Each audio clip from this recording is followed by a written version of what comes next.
I'm at Whitworth College in Spokane, Washington, a member of NCAA Division III. Now, there are 2,500 students at this liberal arts college and 20 athletic teams.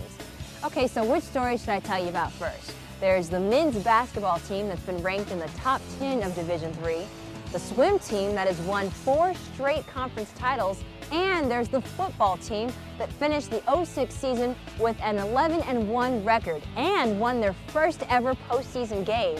Or did you know about the Didgeridoo? Academic All-America Steve Honeyman can tell us all about it. They originally came from the Aborigines in Australia, and what they'd do, they'd knock off limbs of trees that had been eaten up by termites. They'd be hollow, and somehow they figured out that if you vibrate your lips inside of them, it makes noises, and they do different things with it to try and replicate the different sounds of nature. There's wind. You can do like a kangaroo hopping. I can even do an owl sound almost. Okay, more about the Didgeridoo in a moment, but there's so much more to know about Steve Honeyman. He was a captain on this year's Whitworth Pirate football team that had their most successful season ever. This year we went 10-0 for the first time ever in school history. We're undefeated in our regular season, and we won the Northwest Conference championship for the first time outright. Steve is probably one of the hardest working guys I know, in the weight room, classroom, out on the field. He's really easy to be around and talk to. Everything about him is he's just an awesome guy. His leadership was instrumental to us having a very good year. He helped create a culture of inclusiveness with the other young people. I like to lead by example. I try to work harder than anybody, and people feed off of that. People follow me, and I think that's why they decided to elect me as the captain. As good as he is on the field, he's even better in the classroom. A triple major in business management, economics, and international business. With a 3.95 GPA, Steve was just named an academic All-America. Grades have always been important to me. In high school, I was a 4.0 valedictorian. So, getting good grades is just something, it's part of my competitive side, I think. I want to do good, I want to be the best. As his work came in, I, of course, noticed right away that he scored top in the kinds of assignments we did.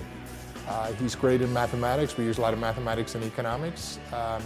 He's just really good analytically. He writes very well. I am encouraging him to go on to do graduate studies in economics. I think he's going to be a great PhD in economics. I see him as Dr. Honeyman. Because of his multiple talents and abilities and intellect and work ethic, he's really got a lot of great opportunities. So I'd love to see him back at Whitworth 5 or 10 years from now, teaching economics and also helping to coach football. He represents the best of what we would like to have in our student athletes. Okay, now back to the Didgeridoo. Can you play the school fight song? You can't really play songs with the Didgeridoo. It just kind of has a long, low, droning sound. I find it real relaxing. If I'm having a stressful day, I can, pull it out and just play it, and it just relaxes me. I guess you wouldn't call it noise. It's music, but it's just kind of droning, cool sound. Before one of the games, the coaches asked me to bring it out just to kind of get the guys excited for the game.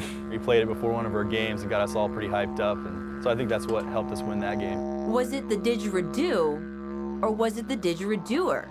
A 6'2", 285-pound football-playing, economics-studying academic All-America named Steve Honeyman, from whom I'm sure we'll hear a lot more.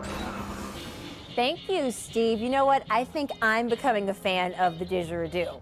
But right now, I'm joined by Whitworth Athletic Director Scott McQuilkin. You guys have quite the athletic program working out here. We do. We've been successful on the field and off the field in every respect. And how do you do that? Well, it starts with terrific athletes, and 1/4 of our students on this campus are on our varsity programs. There's at least another 5% of our students who are at one time on our programs, and that is because of quality coaches. Our average stay for a coach has been 9 years, and so they're known on campus, they're known throughout the community, they're known throughout the Northwest, and that makes a difference when you have relationships with people and coaches and institutions, and you're trying to recruit. That helps a lot. So with this being a D3 school, how do you recruit and how do you keep the coaches for so long?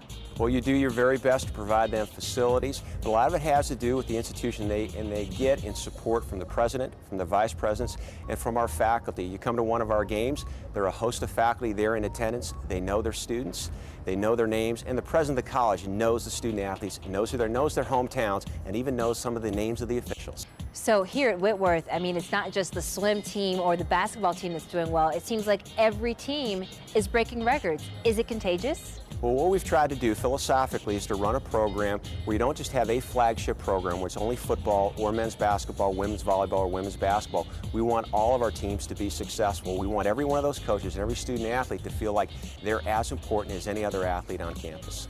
Thanks, Scott, and continued success to all the Pirate teams. In a moment, my co-host Kenny Garman will be with you. But let's go to break with a serious bit of trivia. Only once in Major League Baseball history have pitchers thrown no-hitters on consecutive days against each other's teams.